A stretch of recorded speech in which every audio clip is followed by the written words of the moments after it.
Imagine opening your eyes, not as a human, not even as an animal, but as a tree. Not just any tree, but a giant redwood. Your trunk rises higher than cathedrals. Your crown brushes the clouds. You live for centuries, watching generations of humans rush by like passing shadows. While almost every life fights against time, being a redwood means living with time, becoming time itself. If some lives are short fireworks, yours is an eternal flame. If you think this perspective is already mind-bending, hit like, because we're about to climb into the grandeur of these titans of nature. Chapter 1. The Skyward Existence. Most beings are tied close to the ground, but a redwood's destiny is vertical. From a seed no bigger than a tomato grain, you stretch into towers of living wood, sometimes over 350 feet high. Humans crane their necks upward in awe, skyscrapers tremble in comparison. To be born as a redwood is to rewrite the definition of standing tall. It's not ambition. It's nature's own skyscraper, built not with steel and concrete, but with patience and sunlight. Chapter 2. Roots deep, foundation strong. What keeps such giants from falling? Roots woven deep into the soil, intertwined with neighbors, creating a living web of stability. Alone you are strong, together you are unshakable. It is the opposite of human arrogance. Where humans build upwards to compete, redwoods grow upwards to coexist. To be a redwood is to know that true strength isn't individual, it's collective. Chapter 3. The Gift of Longevity. While most creatures measure life in years, you measure it in centuries. Some redwoods live 2,000 years.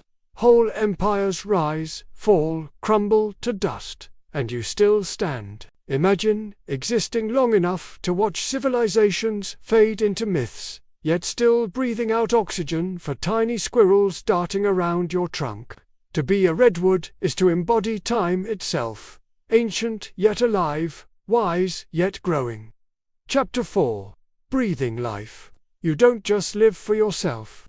Every breath of air around you exists because of your gift. Your canopy creates rain cycles. Your bark shelters birds. Your fallen leaves make the forest floor fertile.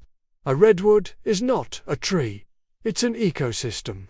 Your body becomes home for owls, foxes, insects, moss, fungi, entire worlds. To be born as a redwood is to never live alone. Life lives within you. Comment below, if you had the chance, would you choose a short human life, or a centuries-long tree life connected to everything?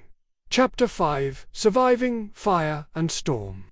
While fragile creatures break in storms, redwoods endure. Their bark resists flames, their height withstands winds, their roots soak floodwater. Even when struck by lightning or scarred by fire, they continue to grow. Resilience isn't the absence of suffering. It's survival despite it. To be a redwood is to carry scars like medals, signs not of weakness, but of victories. Chapter 6. Witness to ages. Think of the timeline. When knights fought in armor, some redwoods already towered. When Rome collapsed, some stood young. You watch humans invent gods, write histories, destroy each other, build cities, all like fleeting insects compared to your stillness. You are not just alive, you are witness. Pages of time etched not in books, but in rings carved inside your trunk. Each ring a year, each scar a memory. Chapter 7. Silent Meditation. Unlike animals or humans, you don't rush. You don't fight for attention. You simply stand, breathing slowly, reaching higher every season. Your life is meditation written in wood. You exist in silence, yet that silence thunders louder than the noisiest kingdoms. To be a redwood is to achieve what humans chase forever: tranquility. Chapter 8. Living Legends. And so humans travel across the world to see you. They name forests after you, they carve roads to stand beneath your presence. They tell stories calling you titans and legends. Ironically, you never needed the titles. You are not great because humans said so. You are always great, with or without witnesses.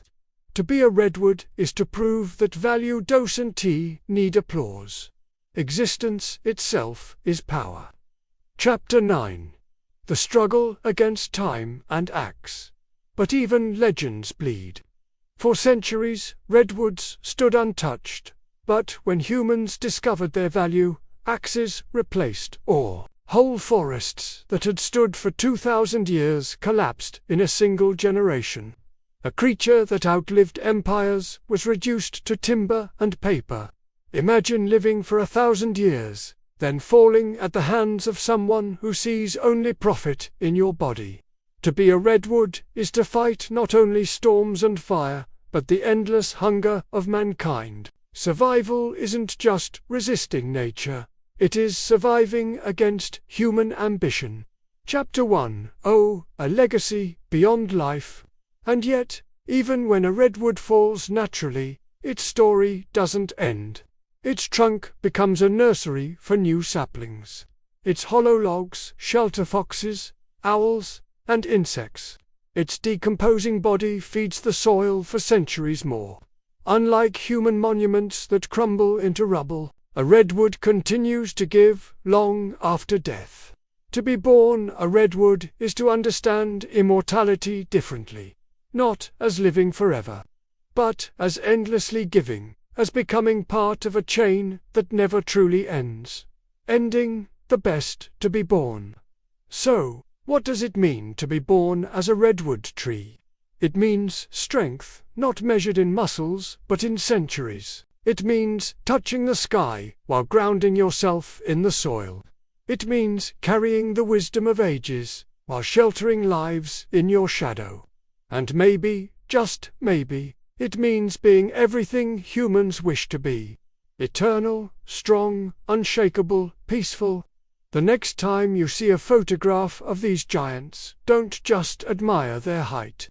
Listen to the silence they stand in. That is wisdom, older than any human story. If this gave you a reason to look at trees differently, drop your thoughts in the comments, and subscribe to keep exploring hidden ways of existence, both worst and best.